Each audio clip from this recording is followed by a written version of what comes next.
tozotuna mama kenda wapi tomonaka be kabibi ali na mboka ya banoko oyo mpe wana mpe mosusu mpe ya basuki ekweya kombo na ye mpe esali mwa kobunga asali kotika biso totali na filme wana bino tu bokenda boza kaka bino misato botikala kaka soki naza kokanisa be malamu mingi ozalaka wapi mpe okoma wapi mpe lelo oyo nazalaka awa na RDC Congo précisément na Kinshasa et na voyage à Camille. En même temps, à part film à la vie est belle, na changé qui comme on dit ma mode de vie nanga, na comme lelo évangéliste ba kolanga ipé na ministère ya ambassadeur de Christ. Et à part ça, j'ai fait beaucoup de choses. Nazali, comme on dit, dans l'art culinaire. Nazali, comme on dit, ingénieur en décoration. Na format comme on dit, les enfants régés, les chèques et tout. J'ai fait aussi, comme on dit, l'encadrement de maman. Na ONG Nangai Paléon sur la transformation na bamisala nyoso basali ya maboko. Botourna film wana basaka be wapi? Oyo batourna film à l'époque mutuna mutazaki na adresse naye. Mais jusqu'à maintenant bakufi bango nyoso. Totikali ka comme toloba témoignage vivant 3 personnes. Il y a Bibi Kuba qui est je crois États-Unis. Oui. Il y a, comme on dit, son garde du corps, Bobo, qui est ici. Et moi aussi, Marie-Claire Mikom, je suis ici. Donc, film Wana, tout ça là qui est dans l'ensemble. Moi aussi, j'avais donné les idées. À l'époque, comme on dit, le réalisateur, Zaki Beljo Benoît Lamy, il faisait partie de famille royale, il y a Roi Baudouin. À l'époque, avant Roi Charles, comme un roi, Azalaki Nano, comme on dit, un prince. Nde yangwana na Tangora bangonde bazaki ba réalisateur ya film et puis yaki kosala na centre Wallonie de Bruxelles et puis na zeka bar à l'époque banda pletena bakala ya kubabo ali be mayele bokota classe pona ya lingaki na milieu bovandi wana batu batanga baza pene pene ubendengeni pona twali komona oza koloba français be makitoko makasi wali ko t'exprimer bien na li français ne ba koloba.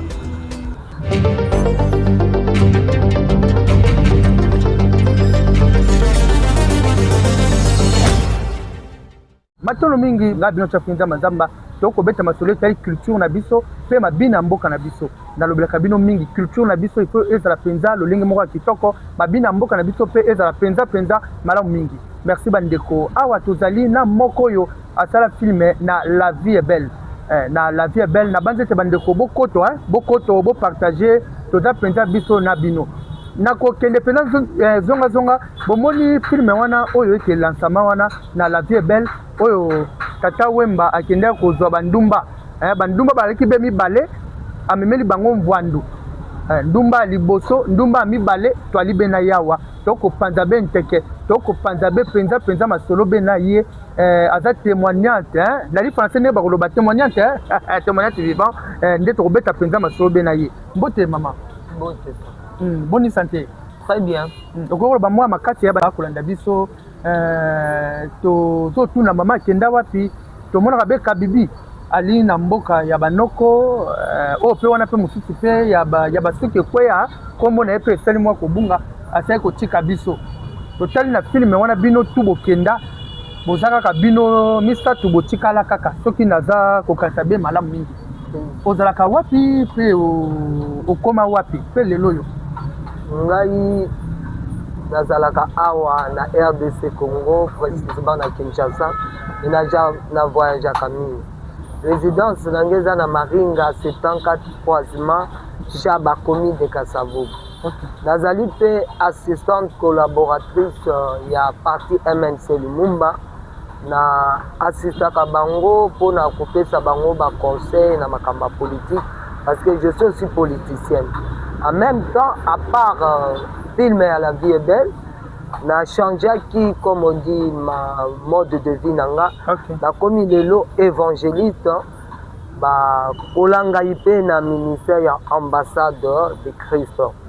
Et à part ça, j'ai fait beaucoup de choses. Nazali, comme on dit, dans l'art culinaire, Nazali, comme on dit, ingénieur en décoration. na format comme on dit les enfants régés, les chèques et tout. Je fais aussi comme on dit l'encadrement de maman na ONG Nangai Paléon sur la transformation na bamisala nyoso basali ya maboko. Yango wana nde nazali koyebisa bino. En même temps nazali artiste mannequin. Je fais un grand mannequin à l'époque na défila na Belgique. Na défila na Italie na salle ya Yves Saint Laurent. Na défila na Oyazalaki habillère ya Oufout Boigny le président. Na Côte d'Ivoire comme naye ezalaki nani couturier Oyo Seban et puis madame Umuru Sankare et puis na défilé que madame Djouma Diankate azalaki habillère ya Cédar Senghor. Donc bazali ebele. En plus de ça, j'ai défilé aussi chez Mili Monde au Sénégal.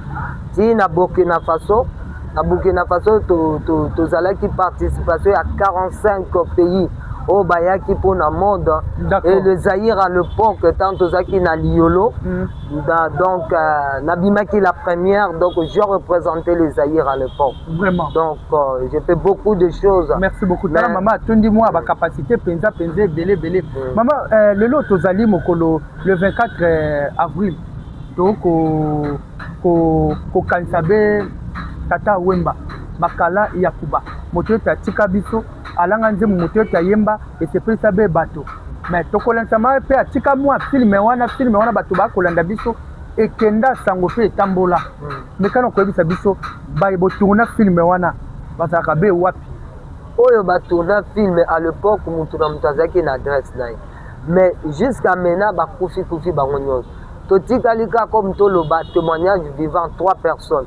Il y a Bibi Kuba qui est je crois États-Unis. Oui. Il y a, comme on dit, son garde du corps, Bobo, qui est ici. Et moi aussi, Marie-Claire Mikom, je suis ici. Donc, film wana, tout ça là qui est dans l'ensemble. Moi aussi, j'avais donné les idées.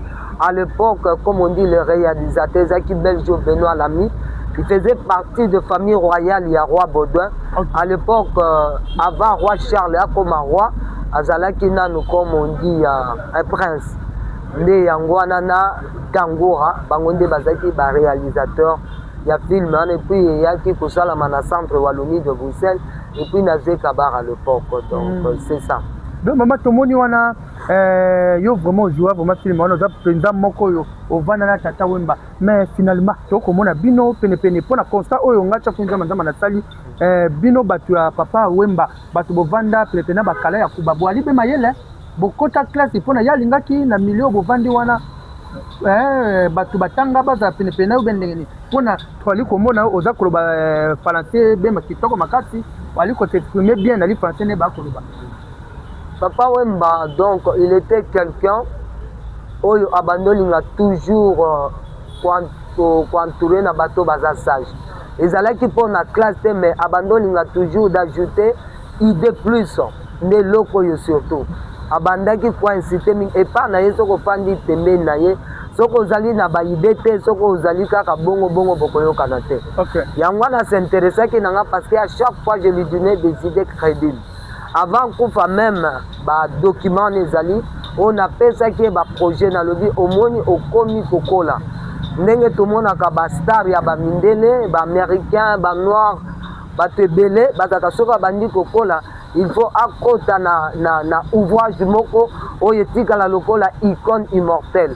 Eza lokola Mutomodi Kembe, atika izini Adidas, eza lokola ba Magic Jackson, azui lelo panto, eza lokola artiste o Schwarzenegger. Omoni asali ba polo ba makambo ebele. Nde yango wana idée na pesa qui est, mais malheureusement aye kokufa mais idée tikali. En plus de ça, on peut pas papa mba idée atika lokola nini? Atika la lokola comme on dit lokola icône ya ouvrage na yemoko oya kosala soit na habillement soit na ba chaussures soit na ba ngande na pesa ki aider à se faire là ki makasi ne loko na lingaki po ata lelo balobi l'artiste meurt mais ses œuvres restent à fonctionner ata lelo ki ne soko a pratiquer idole depuis 2012 ça fait 13 ans mais lelo to yebi tendeni tokoza bandeko balebele kolanda biso wana pesi ngo merci na maman na ngai Esther oya koma lelo Esther oyo bwana ko benge Shaggy Charoufa. Oui, Shaggy Charoufa. Shaggy Charoufa, référence de la Belgique. Elle est référence. Oui bien. Très très bien. Aki bendenge ni nabino. Azaki très très bien tozaki né na Belgique na mère Malou na ye. Tozena bana na tamboli mo mingi. Na vraiment na tamboli manazaki na Sénégal, Mali, Burkina Faso, Kenya. Na tamboli vraiment moya koloba mingi ezate. Yango esala kanga souci na moto lokola Papa Wemba azobunga kaka boy non il vit comme parce que awande ba ebete soki lelo na ibaki nani Bob Marley à cause de lui soki lelo na vandaki na Jimmy Cliff à cause de lui Von Chaka Chaka à cause de Papa Wemba donc baza ebele ba Charles Oyo ba yembaki We Are the World zomona à l'époque ali même motamayele without the world hein we are the world nous sommes dans le monde hein maman nous sommes dans le monde tout ali beko sala kitoko nous sommes dans le monde titroana o ba yembaki Michael Jackson Ray Charles Marvin Gaye ba sangisa kiso tozui basi ba Grace Jones ba Tina Turner ba Dana Ross oyazaki marraine de la Michael Jackson. OK.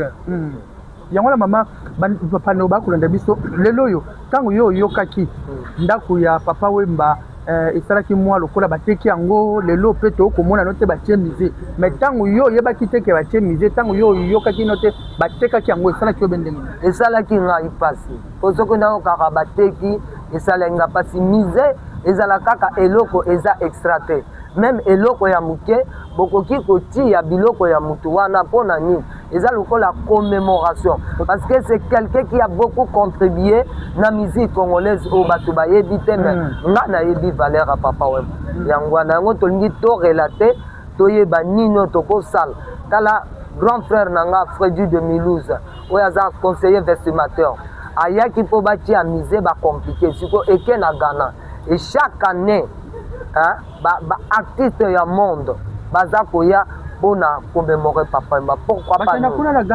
Ghana je de donc c'est que bandulema nyoso tout artiste nyoso tout batu bakona biso artiste netu ba Youssou ba oya Sénégal ba oyo ba Alpha Blondy et chaque année ba kendeke na Ghana mais projet wana eyaki epa ya Freddy de Milouze mais pourquoi pesa maki awa ngomba kincha awa ba compliqué ki ekaka l'époque epa ya ministre culture wazaki liboso nani wana be kombo na tanga be kombo na ezaki Banza Mukala ya l'époque asa pe motama di toko te Banza Mukala ya ye ono et siko chaque année neti lelo tozoloba baza ko commémorer ngo na Ghana OK mais na ko sala moyen nyoso ba film aneza yango tolingi sikoyo elongwa na Ghana parce que eza eloko na biso ezala chaque année pour na gouvernement profiter et puis culture na biso et puis ba découvrir biso na RDC ndenge Léopard pe à partir ya Michel nani ba yaki ko reconnaître la RDC Congo c'est juste ça. Merci bandeko balandi banze te culture ya libe motu ya mingi pona biso ntoki il faut totombola be ntoki na biso totombola ntoki na biso tambola bisika nyoso tu circuler alibe kitoko mingi wana tina banzi ete na États-Unis kuna bali kolanda ngai na Londres kuna bali kolanda ngai na otanga be kombo te mela banzi ete na pesi bino penza mbote mingi penza bisika bozali mama na ngai mekano ko yebisa biso beta moi lisolo wana film wana tango Papa Wemba banda ko benga bino bandumba mvando atindi ya benga bandumba yoko ozalaki wana bando bakola ndo moni démarche ya mama oko beta démarche kitoko na talent donc j'ai grandi comme on dit ezalaki ni tango to sali scénario wana pona ngai nalingaki ko tourner film te mais tellement Benoît Lamy on a lobby le cousin de Roi Baudouin a insisté que na lobby oyo nyonso boko pesa ngai comme on dit rôle na sala je dois le faire c'est à cause de mon pays ngai nde muto na kende ko zwa Bibi Kubwa zaki mwasi avandu ne na pesa normalement na linaki na tourner lokola actrice principale nde na donc yo muto zwa Bibi Kubwa ngande na zwa Bibi Kubwa parce que erwana azotanga na nani na école na rigini ngande na kende ko zwa ngabi donc ba proposer ngai na sala actrice rôle actrice principale na boyaki tangu na boyi nde baye kotianga rôle wana lokola ya ndumba pona kozwa nani ngai po baya kopesa vanton bazwi kokoso na main vandu parce que ezaka ba rôle ndenge ezaka na théâtre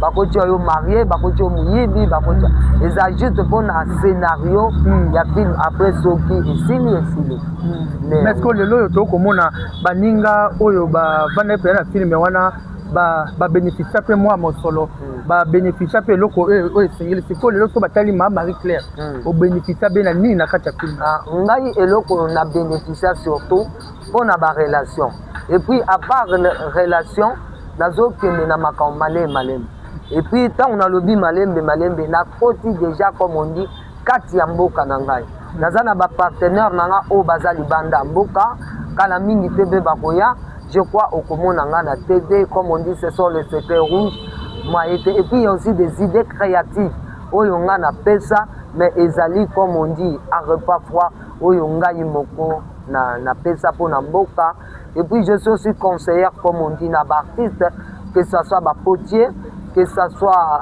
artiste chanteur ou chanteuse que ça soit profane que ça soit chrétienne je compose aussi des chansons et j'ai aussi des conseils à promulguer tosolo la kabien na Kofi Wera nani Fali à l'époque même venait chez moi à Mbinza avec Fali Poupa mais lelo bengi yote kota ko beta bandula la sanote mama na ngai parce que na kende ke penza vers bangote mais na pesa ka merci ndenge ba évoluer à partir ya ba conseil donc c'est ça donc nazara lokola Hérode à l'ombre. Merci beaucoup. Bano balandisi na bino to bokula nanga bino cha finza mazamba émission masolo show nde tokuta biso bien bala sima bye bye. Pesa bandeko bye bye. Bye bye nako bakisa kaka juste Souzi Bazar na France avec la servante Ariette Kimpomo. D'accord. Na pe simbo telisusu na conseil vestimentaire Freddy Mikomo la famille Mikomo famille Kimpomo. La bosanité partie nanga comme on dit l'héros Lumumba. À partir na biso ezali sur Oshwe avenue Oshwe numéro A70 et que vous allez faire bien prochainement le 30 juin tout célébrer Péango la bosanité comme on dit secrétaire général Makangila après na Jojo Bosawa bazali vice-président et kaka la camarade bye bye. Merci beaucoup maman balobi maman Marie Claire yewana na ubenge be mwasi ndumba tata wemba banda ko jabino ko pesa be mvani mabe ezalite mabe eza mabe to sala mabe to sala mabe te meza kaka rola. Merci beaucoup bandeko baba kima bota no baba je vous bénis. Merci.